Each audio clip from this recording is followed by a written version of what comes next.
Hello everybody. I'm going to give you an update on the guidelines we now know we would need to follow when the government gives permission for churches to reopen. We understand that these guidelines are given for the sake of protecting our health. The government is not persecuting the church. In reality, these quarantine mandates have not in any way hindered the preaching of the gospel. Since this pandemic, the gospel is being proclaimed by the church in Hampton Falls, and it's reaching people who would not be reached in any other way. For that, we continue to be grateful.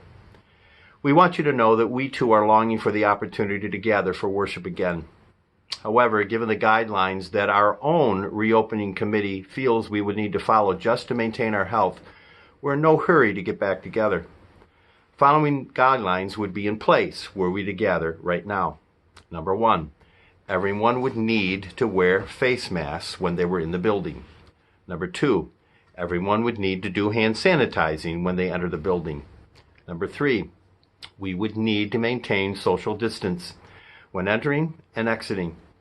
Given the social distancing required, the maximum capacity of our sanctuary would be somewhere around 50 to 60 people. Everyone would need to enter and exit in specific ways. There would be no opportunity for prolonged conversation in the building, the lobby, or anywhere else. Number 4, the sanctuary would have a traffic flow, so first ones entering would be seated up front, last ones in the back. When the service is over, people in the back would be dismissed first and then up to the front, so forth. If you had to leave the service, you would not be allowed back in.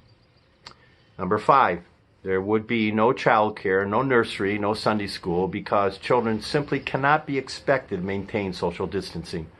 This is one of the reasons why our Vacation Bible School is completely online this year. Number 6, only specific areas of the building would be accessible, like the main floor, the fellowship hall, and the chapel area. And number 7, we would continue to have 2 worship services. But when the first group is full in the sanctuary, the second group would be encouraged to go to the chapel, where the service would be live streamed. When that became full, the third area to be live streamed to would be the fellowship hall. Given these necessary restrictions, we ministry leaders feel that our coming together would create an atmosphere that would not be welcoming, affirming, or in the end, encouraging.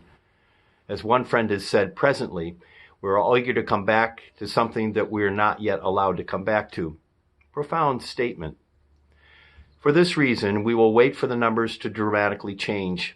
This will allow us to gather together safely and with less restrictions. Hopefully, that will be soon.